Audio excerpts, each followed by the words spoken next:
Como la proa de un barco, Hernán Cortés partió las aguas turbulentas de la vida en busca de aventuras y de nuevos horizontes. El destino lo colocó en la frontera de la mitología y de la historia. Él nunca supo que sería una leyenda. Cortés solo quería fortuna y poder. Fue un hombre polémico, valiente y miserable, cruel y bondadoso, noble y traidor. Como principal protagonista de la conquista de México, fue un gran estratega, un lúcido político y un hábil negociador. Su forma de vida fue la desconfianza. Con ella hizo amigos y enemigos. Repartió riqueza, mujeres y gloria. Además de la espada para conquistar a los hombres, Cortés llevaba la cruz para conquistar sus almas. Sus barcos fueron percibidos como grandes casas flotantes. El jinete con su caballo como un solo ser indivisible. Y Cortés fue confundido con un dios. Destruyó un imperio, pero sembró la semilla de una nueva nación.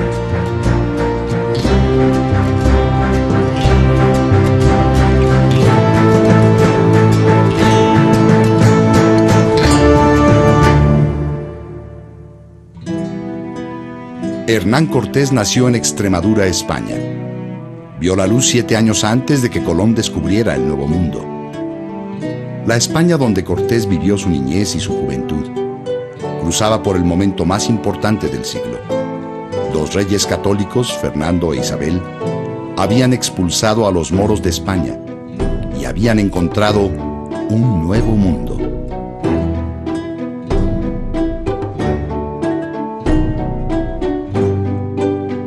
Sorprendidos porque la tierra era redonda, los europeos habían poblado con su imaginación el nuevo mundo, que invadieron de monstruos y seres fabulosos como las sirenas. Soñaban con encontrar la fuente de la eterna juventud o ciudades hechas de oro y esmeraldas. Para Cortés, estas fantasías formaban parte de la realidad que había que descubrir. Como la corona no tiene un ejército propio con el cual conquistar el territorio americano, les deja espacio libre a los conquistadores y una vez que han conquistado les dice: ahora tienen ustedes que legitimar el espacio conquistado a través de mi persona. Es la guerra justa. Y en esa guerra justa los conquistadores tienen que agachar la cabeza. Cortés no es el hombre del Renacimiento que se le suele, con el que se le suele pintar, se le suele caracterizar. Es un hombre medieval a caballo entre el mundo medieval y el mundo del Renacimiento. Su familia, pobre pero noble, y siendo él único varón, lo mandó muy joven a estudiar a la Universidad de Salamanca. Cuando aprendió el oficio de escribano, no sabía que iba a escribir la historia de la conquista más espectacular de su tiempo. Su conquista. Cortés, conocido en aquel entonces como Fernando, plasmó su historia y sus hazañas en las cartas de relación, enviadas a Carlos V, rey de España. Sabemos de su polémica vida por las crónicas de la época. La más conocida es La verdadera historia de la conquista de la Nueva España, de Bernal Díaz del Castillo, soldado de Cortés. La crónica más crítica fue la de Fray Bernardino de Sahagún, enérgico defensor de los indios.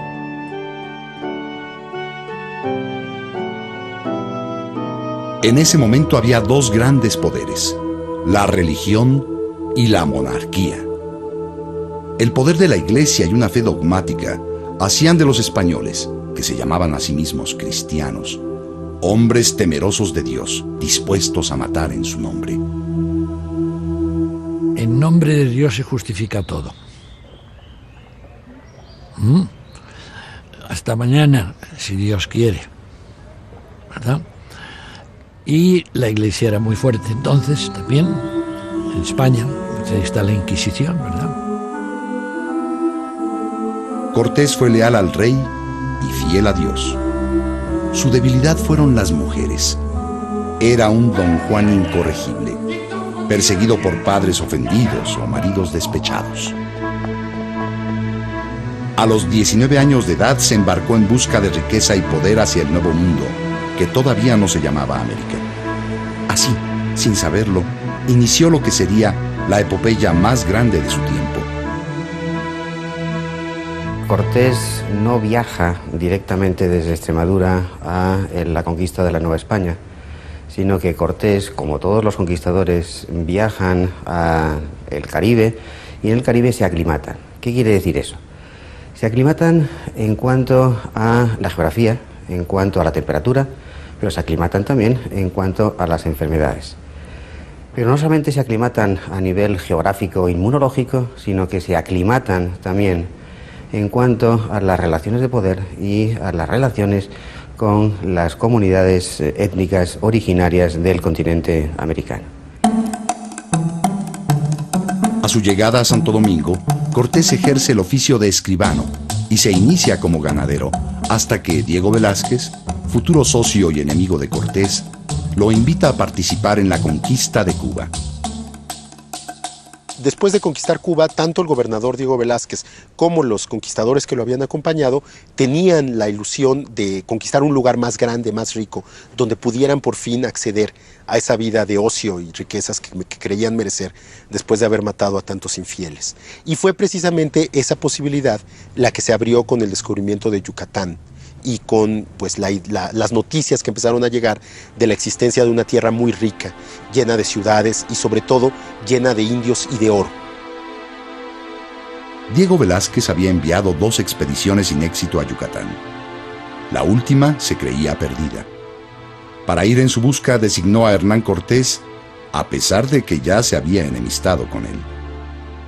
Como Cortés era uno de los conquistadores más ambiciosos en Cuba y también un posible rival de Diego Velázquez, pues le debe haber parecido conveniente enviar a su rival a un lugar donde quizá no lo molestaría tanto, porque había habido varios desencuentros con él, ¿no? En plenos preparativos del viaje, se confirma la noticia de que después de las islas estaba el reino más rico jamás encontrado. Cortés de inmediato supo lo que tenía que hacer: conquistar ese reino.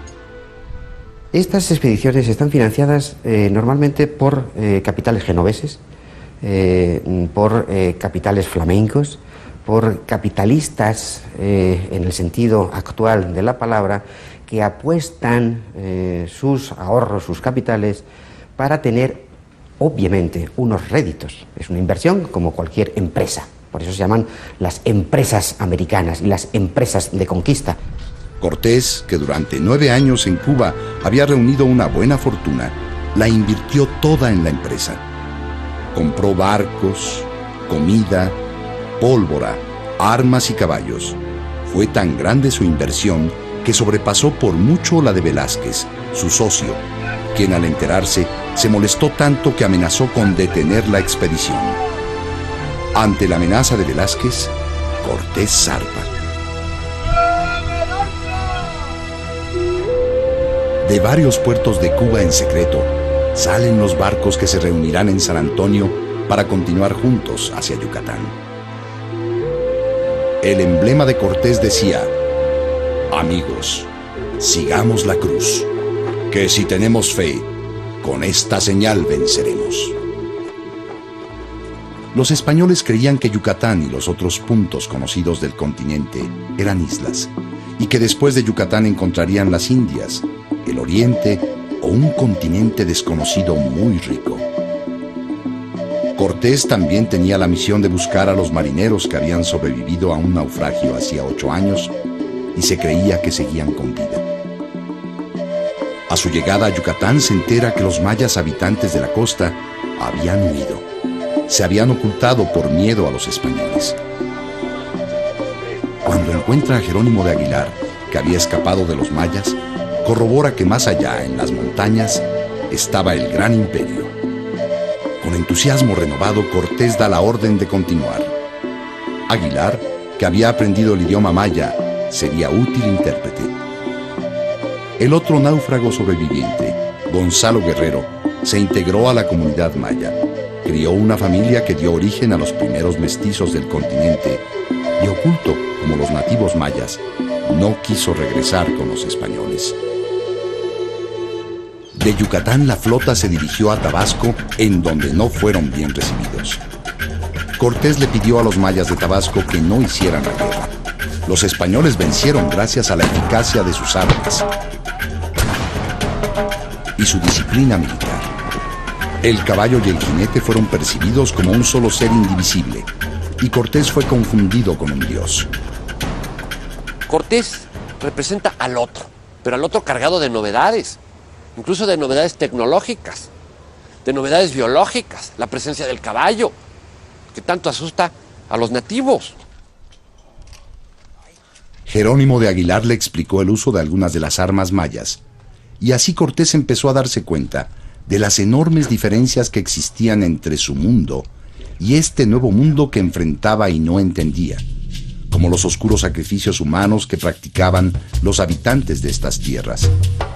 No podía concebir que mataran a un hombre para sacarle el corazón y ofrecérselo palpitante a sus dioses, solo por la esperanza de un nuevo amanecer.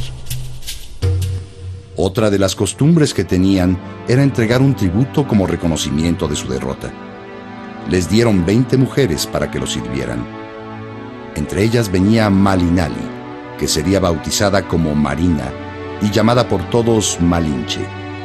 Esta mujer de gran carácter y exótica belleza llegaría a ser un personaje clave en la conquista de México. Mediante el bautismo convirtieron a las mujeres al cristianismo para que dejaran de ser infieles y los españoles pudieran aspirar a relacionarse con ellas. Cortés las repartió entre su gente sin tomar ninguna para él. Con este gesto supo que premiando con equidad y desinterés a sus hombres, se ganaba su confianza. Pero todavía no sabía que siendo cruel y despiadado, se ganaría su temor y su respeto. Después de su primera victoria y la confirmación de la existencia del gran imperio azteca, con las 20 mujeres a bordo, sin saber bien a dónde se dirigía, Cortés continúa su viaje. Pero había alguien que sí sabía que Cortés y sus huestes se acercaban implacables. Moctezuma, el soberano del gran imperio azteca, estaba enterado de cada paso que daban, informado por su red de mensajeros que recorrían todo el territorio llevando noticias. En este lado del mundo aún desconocido para los españoles, existía un gran territorio ocupado por muchas culturas, cada una con sus propias costumbres, idioma, economía y fronteras. Casi todas estaban sometidas por los aztecas, también llamados mexicas, sociedad guerrera por excelencia, que mantenía su hegemonía desde Tenochtitlan por el poder de las armas y el terror de la muerte. Cortés deberá enfrentarlos y tendrá que hacer alianzas para lograr su objetivo.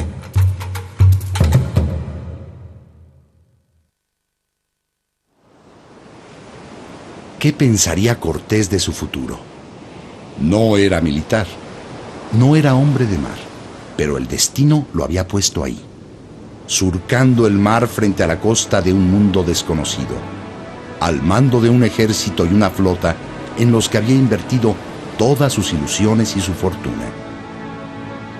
¿Qué pensamientos cruzarían por la mente de la Malinche, sin futuro, paralizada porque viajaba en una gran casa impulsada por el viento, sorprendida por las extrañas costumbres de los invasores extranjeros y de su líder? No bien habían llegado a Veracruz, cuando una comitiva de Moctezuma, el soberano de los aztecas, va a su encuentro con regalos. Parecía una buena señal. Aguilar no entendía la lengua de los enviados. Estaban ante un serio dilema. ¿Cómo se entenderían con ellos? En ese momento de confusión, con enorme valentía, la Malinche, acercándose a Cortés, lo señala y dice en náhuatl, la lengua de los aztecas: es él al que buscan. La Malinche hablaba maya, la lengua que Aguilar entendía, y este traduce al español. A partir de ese momento, la Malinche sería la intérprete de Cortés, su lengua, como le llamaron, y será vista por todos con respeto, ya que ocupará un lugar insólito al lado de gobernantes y personajes distinguidos. Sitio reservado para un hombre, no para una mujer. Cortés, con excepcional sagacidad y diplomacia, permite que le coloquen algunas de las prendas que traían como obsequio, a pesar del asombro y posiblemente el temor que sentía. Los obsequios que mandaba Moctezuma eran símbolos, atributos de la investidura de varios dioses, entre ellos Quetzalcóatl.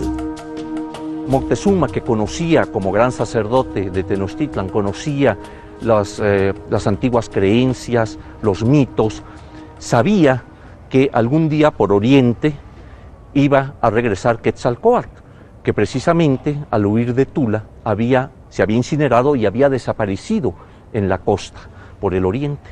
Entonces iba a regresar. Pero también había presagios funestos en los cuales se decía que iba a acabar ya el imperio con la llegada de estos dioses por el Oriente.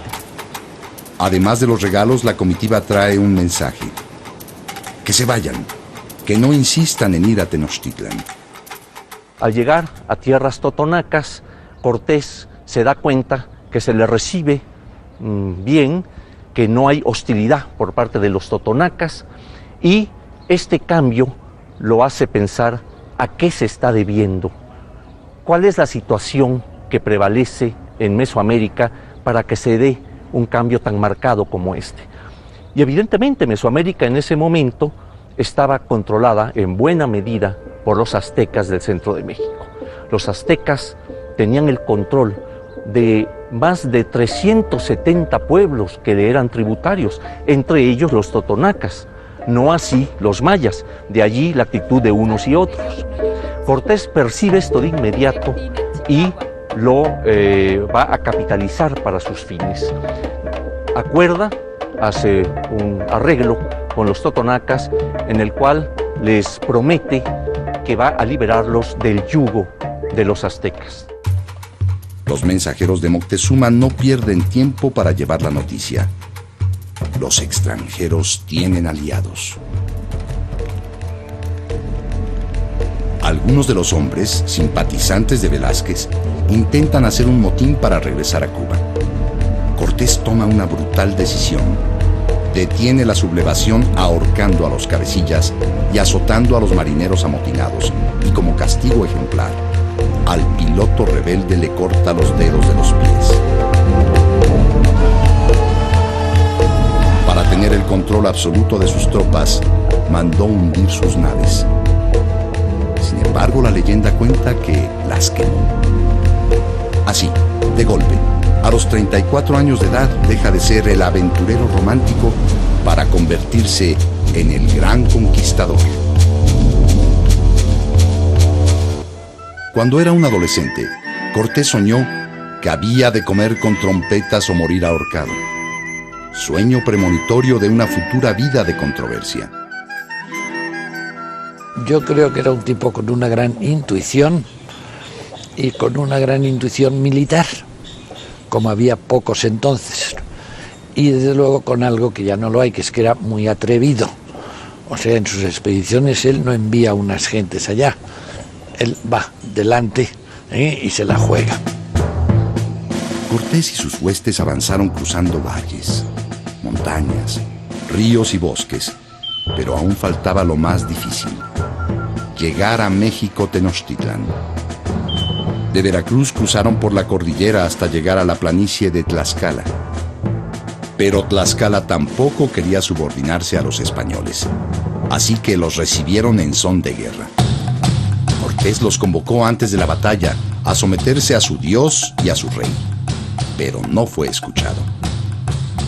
Los tlaxcaltecas eran muchos más que los españoles. Murieron miles de ellos, 55 soldados españoles y un caballo. Cuando aún no terminaba la guerra, llega una nueva embajada de Moctezuma con el mismo mensaje: que no avancen a Tenochtitlan. Cortés estratégicamente invita a los emisarios de Moctezuma a presenciar la batalla desde su campamento. Ante la sospecha de unión entre aztecas y españoles, los tlaxcaltecas deciden hacer la paz con los extranjeros. Cortés logra convertir a sus enemigos en aliados. Cortés llega en un momento en que el odio hacia los mexicas está muy exacerbado. Si a esto añadimos que había algunos pueblos como los tlaxcaltecas, ¿no? La Confederación Tlaxcalteca, que albergaban un particular odio para los mexicas y no se habían doblegado a su dominio durante muchos años, podemos imaginarnos el efecto que tiene la aparición de Cortés y de sus tropas. El mensajero de Moctezuma corrió con la mala noticia. Había una nueva alianza. Después de la conquista con la espada, vendría la conquista con la cruz, la conquista espiritual.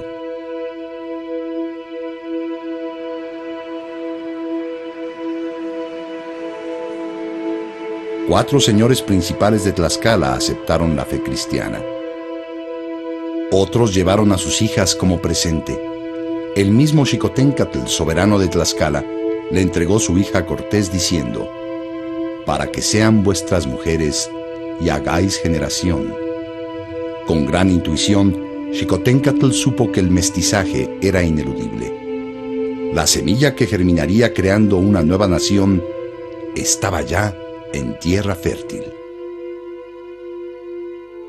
La Iglesia ofrece algo que es básico, y es la legitimidad de la conquista de todo el continente.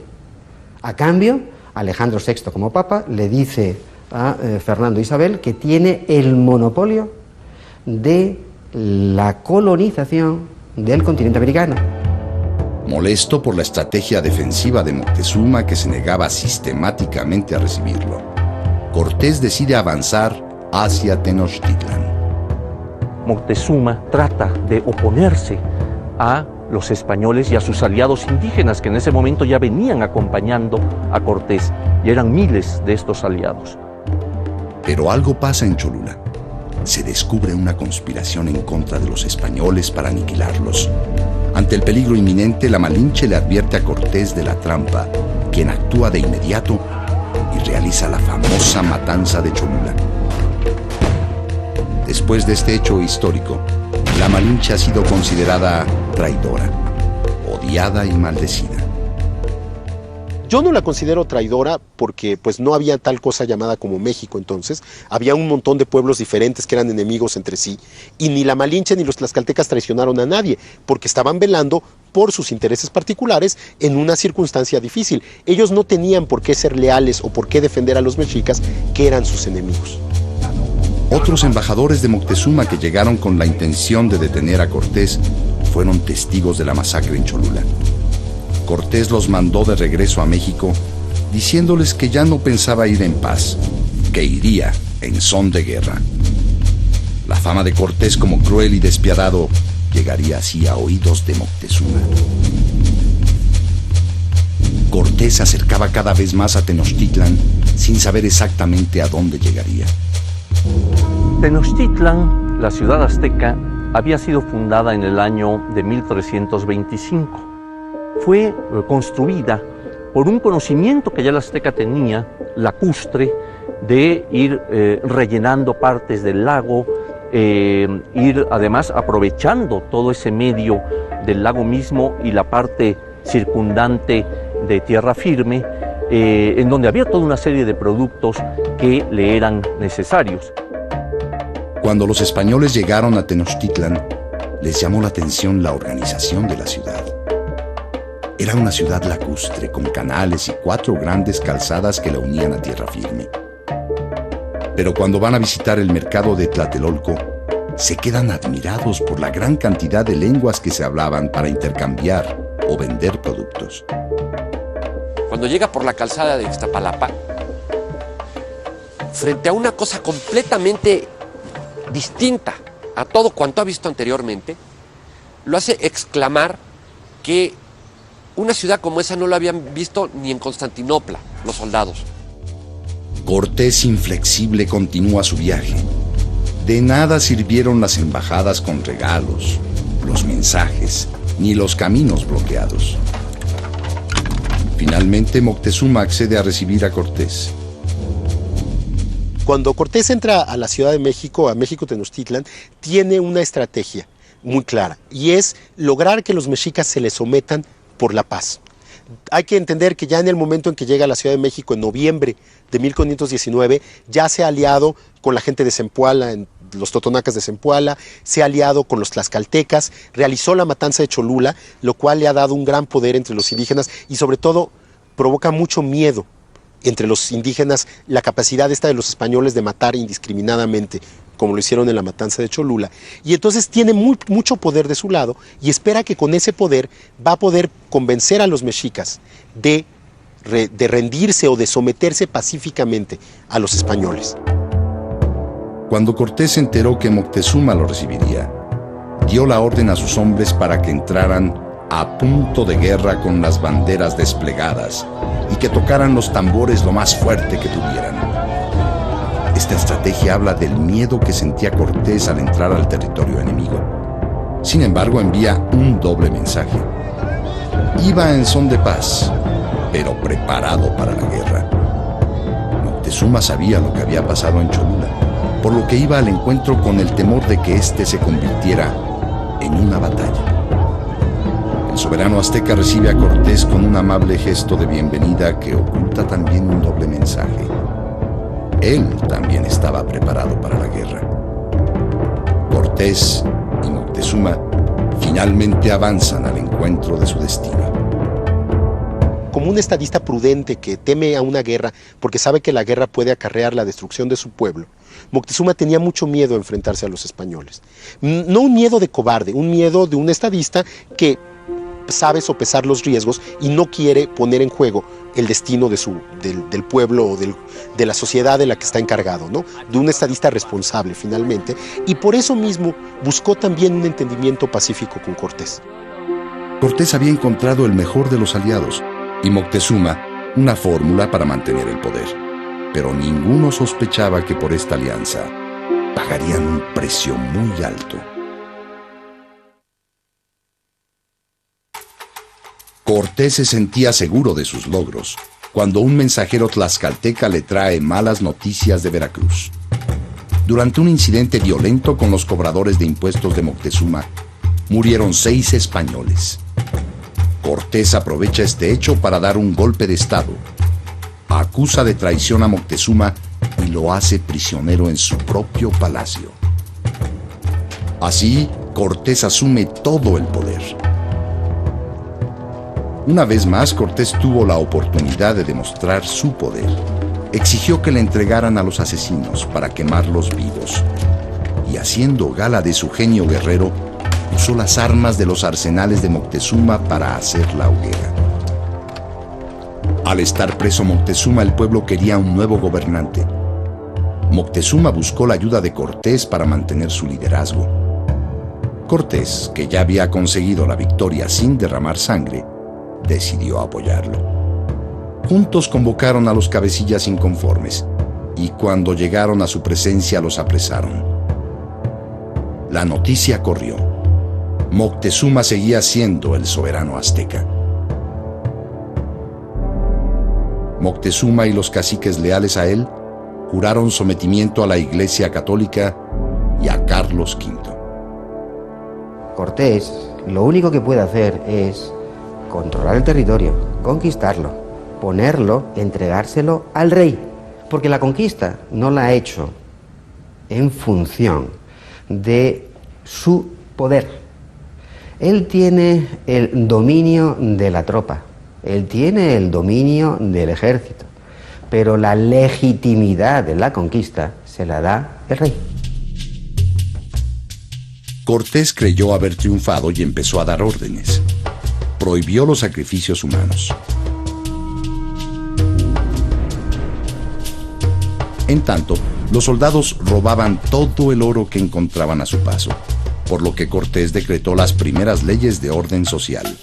Una de ellas prohibía estos intercambios y robos. Pero, para no ser descubiertos, los soldados fundían el oro en placas que se amoldaban a su cuerpo, para poderlo llevar a cuestas día y noche, ya que también entre ellos se robaban.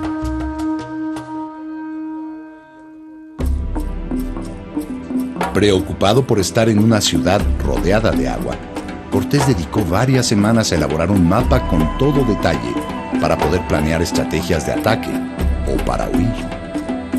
En este dibujo se ve el centro de Tenochtitlan, con su templo y las calzadas importantes.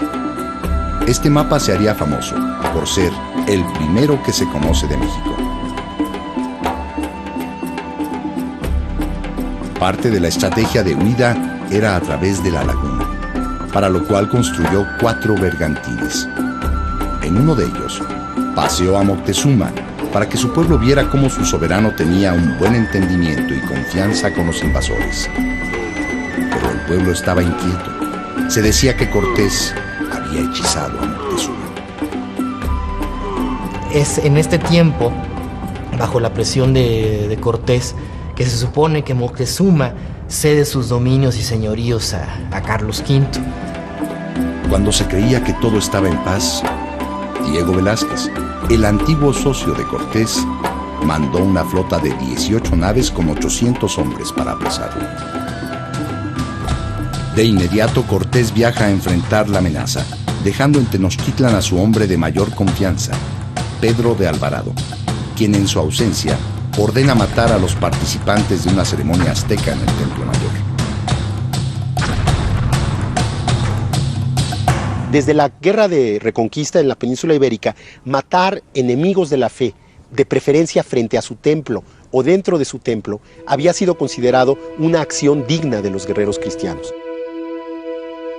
Pedro de Alvarado justifica su acción basándose en el rumor de una posible conspiración en contra de los españoles. Y queriéndose comparar con Cortés, ordena la matanza. Se inician las acciones bélicas, sabemos cómo discurre todo este proceso histórico, cómo viene la matanza del Templo Mayor por Alvarado y finalmente cómo Moctezuma, prisionero, va a morir. La muerte de Moctezuma cambiaría el destino de la conquista. Su muerte, como la de muchos otros gobernantes, todavía es un misterio. El sueño de Cortés se derrumbó. La ilusión se desvaneció.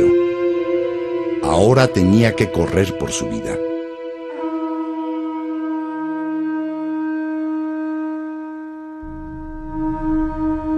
Esa misma noche, los españoles y los aliados que aún los acompañaban comenzaron el éxodo.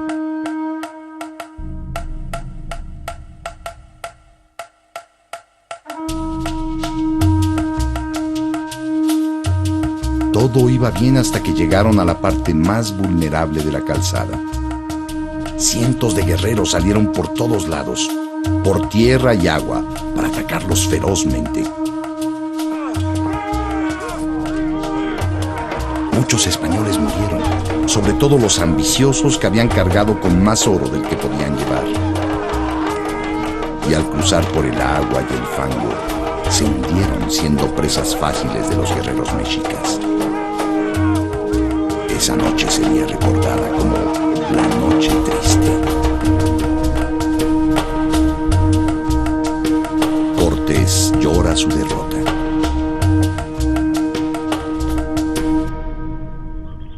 Las pérdidas fueron cuantiosas. Hombres, caballos, aliados, mujeres. Hernán Cortés también sufrió varias heridas que amorosamente le curó la Malinche.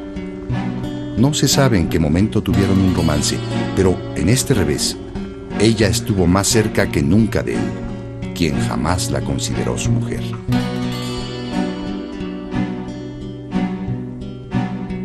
De pronto, los aztecas comenzaron a morir. El conquistador no sabía que había dejado sembrada el arma más poderosa y mortífera con que contaba: la viruela. Esta enfermedad, que era ajena a Mesoamérica, causa una epidemia enorme, merma las fuerzas indígenas, pero entre ellos mata al gobernante, al Tlatoani, a Cuitláhuac.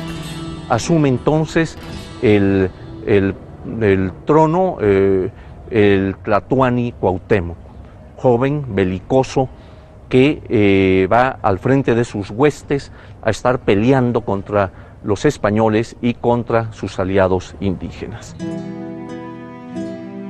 Cortés ya no se sentía en un lugar extraño.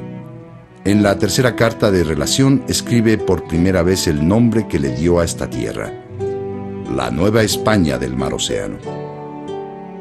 Cortés no tenía la seguridad hasta ese momento de que sus acciones fueran enteramente aprobadas. Era un riesgo que no podía correr, y la única manera de salvar ese riesgo y de salir absuelto de cualquier acusación era completar lo que había empezado y terminar de una vez por todas con la conquista de la ciudad.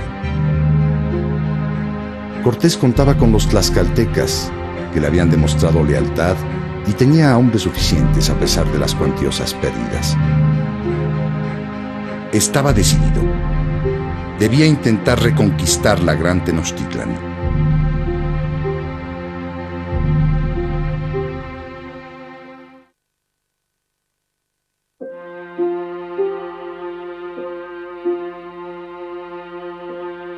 Para vencer a los aztecas, la estrategia era sitiar la ciudad por las calzadas de acceso, pero principalmente por el lago.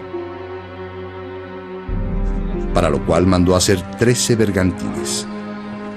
Mientras se construían los bergantines, comenzó a someter a todos los pueblos aliados de los aztecas.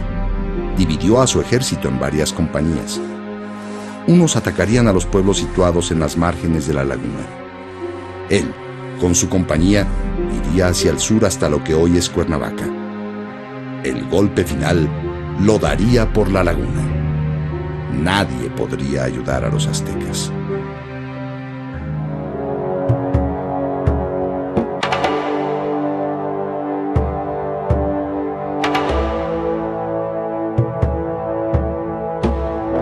Toda comunicación fue cortada. Por la laguna los bergantines navegaron implacables. Ante la acometida de los bergantines, las canoas aztecas zozobraban fácilmente una a una, como nos cuenta Bernal Díaz del Castillo.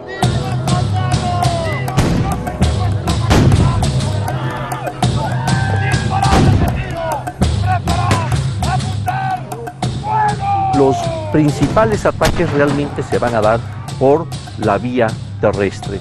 Cómo van avanzando palmo a palmo, cómo van tomando paso a paso la ciudad, cortan el agua que venía desde Chapultepec por acueductos, y de esta manera la ciudad empieza a ser asediada por hambre, por falta de agua y pues por el elemento bélico de la guerra misma. Se nos señala cómo los combates eran tremendos, inclusive Cortés estuvo en una o dos ocasiones a punto de ser capturado. Recordemos que la táctica indígena era capturar al prisionero para ofrecerlo a los dioses, para ofrecerlo en sacrificio. Los españoles estaban atemorizados. Muchos fueron capturados y sacrificados. Se cuenta que hasta un caballo fue muerto y su cabeza, junto con la de los españoles, fue a parar al zompantli, una estructura con varas en las que se atravesaban los cráneos, las cabezas de los sacrificados.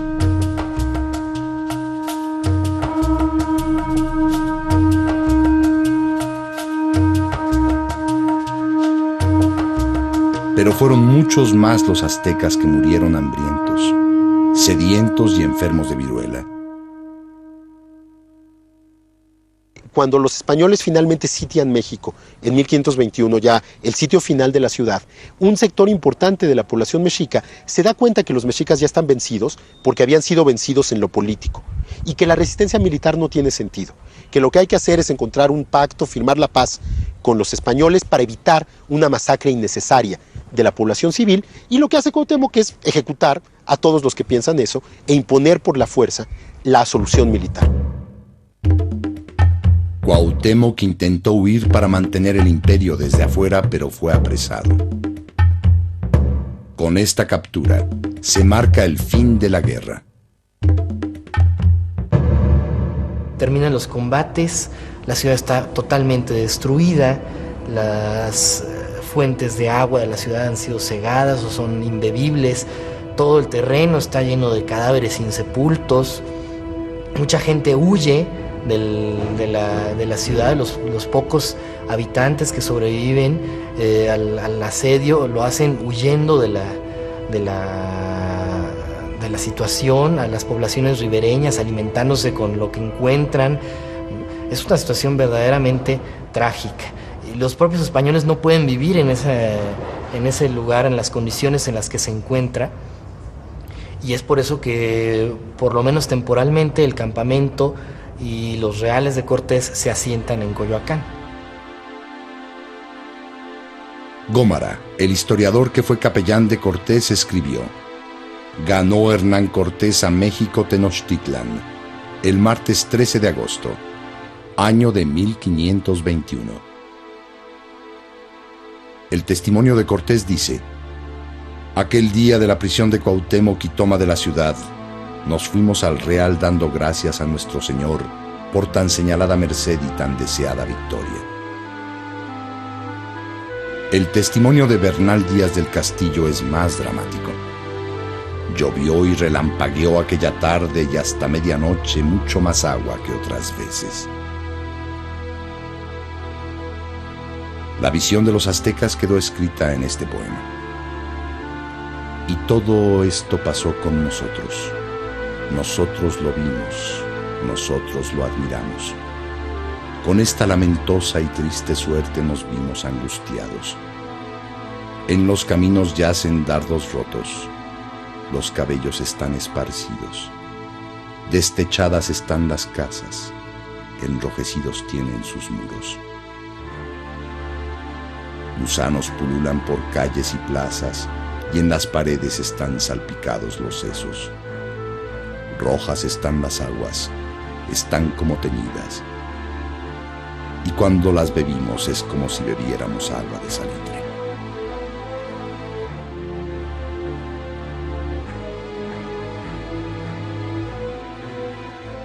A México no lo conquistan 300 españoles, sino la inmensa población mesoamericana que se alía con Cortés a través de los caciques. Cortés se establece en Tenochtitlan y comienza la construcción de lo que sería la Ciudad de México. La Malinche da a luz al primer hijo varón del conquistador. Probablemente Cortés no decidiera tener un hijo con la Malinche, pero ya que lo tuvo, lo importante es que lo reconoció. Diego Velázquez no descansaría hasta destruir a Hernán Cortés. Le levantó un juicio en España y también hizo alianzas con algunos de los hombres de Cortés para que lo traicionaran. Para acreditar su victoria, Cortés envía a España el mayor tesoro que jamás se había embarcado desde el Nuevo Mundo. Este tesoro nunca llegó. Los piratas franceses se lo robaron. Con este golpe, Cortés perdió la evidencia de la riqueza de su conquista. Los fracasos empezaron a perseguirlo. Sus enemigos promovieron juicios contra él en todas partes. Viajó a España para defenderse y a presentar sus respetos al rey, quien lo recibió una sola vez. Desilusionado, regresó a México. Con la llegada del primer virrey a la Nueva España, se le cancelaron todos sus privilegios.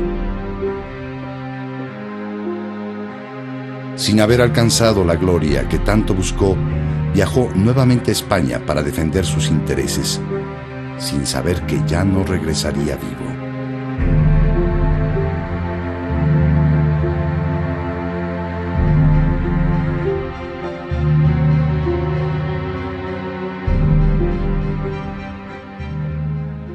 En el juicio de residencia, uno de los cargos que le aplican es precisamente el no haber querido demoler los templos antiguos. Fueron los frailes, fueron los religiosos los que demandaron la destrucción de todo aquello que pudiera evocar la idolatría.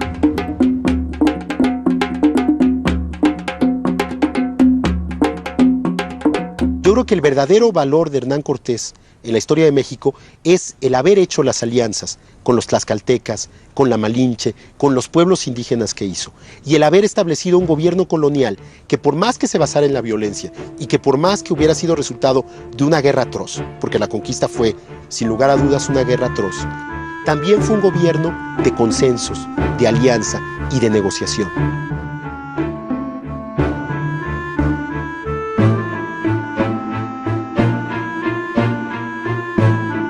Hernán Cortés alcanzó enormes triunfos y soportó grandes fracasos. Tuvo que enfrentar un largo juicio hasta su muerte, sin saber que enfrentaría uno aún más largo, el de la historia.